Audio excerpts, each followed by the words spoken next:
What's up, everybody? I'm Yogi Chris, PhD, founder of Ninth Limb Yoga, and I'm here at Base One in San Jose, California, where I've been teaching my Yoga for Sorcery program in collaboration with my friend and ally, Frank White. Shout out, Frank. And I wanted to bring to you some of the lessons learned and things that have happened in the first month. Basically, we finished our first month today. It's a membership program, so it just kind of, continues with the people that are already in it. If you signed up now, you would still get all those first 9 weeks of recordings, or first 4 weeks of recordings, or 9 recordings. And looking at this is very powerful. I've had people that have moved from my Silent Food program to the Yoga for Sorcery program because it was so well adjusted to, where a person is physically, to bring them up from, let's say, limited range of motion or limited mobility, or not really used to yoga, not familiar with the movements, like maybe even a little uncomfortable doing, learning a new thing. Even the poses themselves might make you uncomfortable. You can get nauseous doing yoga, it's very uncomfortable. And we really eased into it. I gave the people that participated, guys and girls, range of motion drills for so many things in their body that raised their awareness and gave them more, the things I hear back from them is their coordination has increased. Their ability to adjust themselves when they meditate or when they work has increased.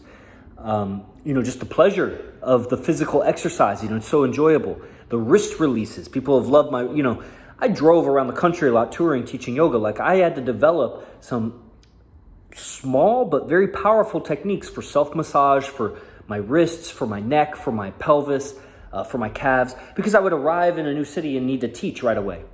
And I was teaching high-level stuff because I was out of state, so I was teaching special subjects on things. So I had to perform, and, healing, it's kind of a overly dramatic word, healing, but just rebalancing my body and tuning it up and being able to perform, peak perform kind of thing is what I do. I'm all about that, and I'm a scientist and a mechanic, you could say, of the body. Like I just see bones and muscles and ligaments and how it moves. And, if you want to stretch your hamstrings and be able to touch your toes, what you don't want to do is just stretch your hamstrings every day the same way. Stretch, stretch, stretch, stretch, stretch. It's going to imbalance other parts of your body that is going to be injurious. It's going to hurt. When we say imbalance, it's not just like so that you're in balance.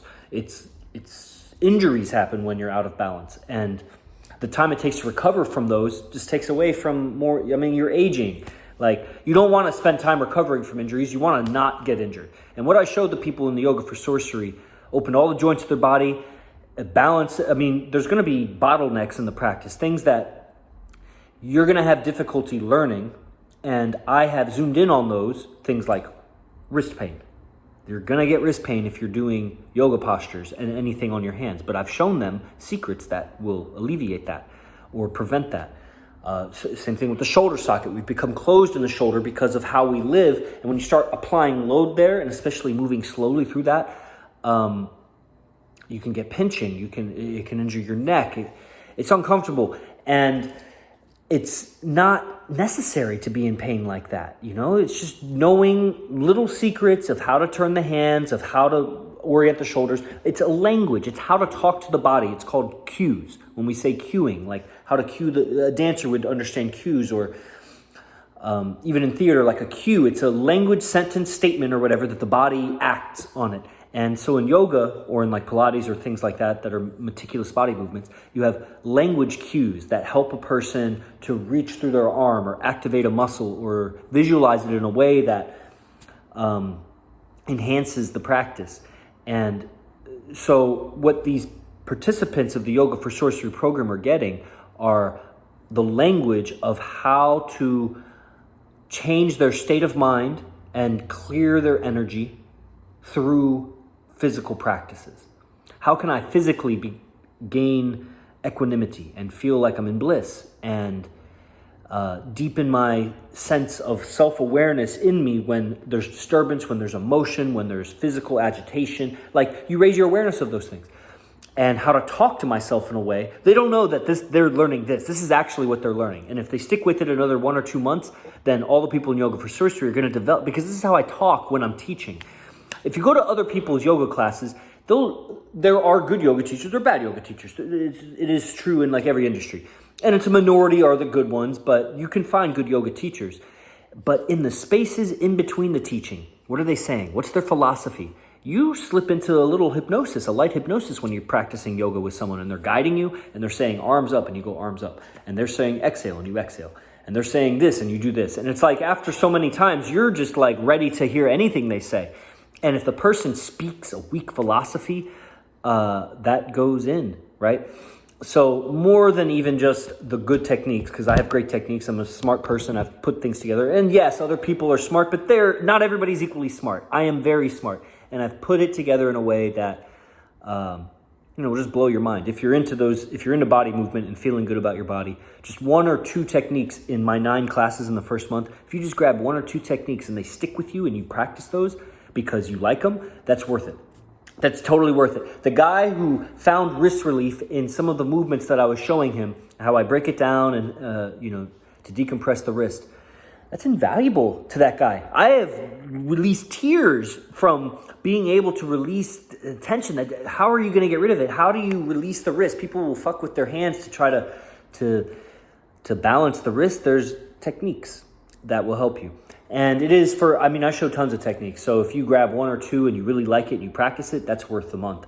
Because without the technique to relieve the body and heal the body and bring it back to balance, it would go on without, you're waiting for life to heal you. You're waiting, but that's not how it happens. What happens is you just kind of harden around the injury, or you tense around, that compromised part of the body.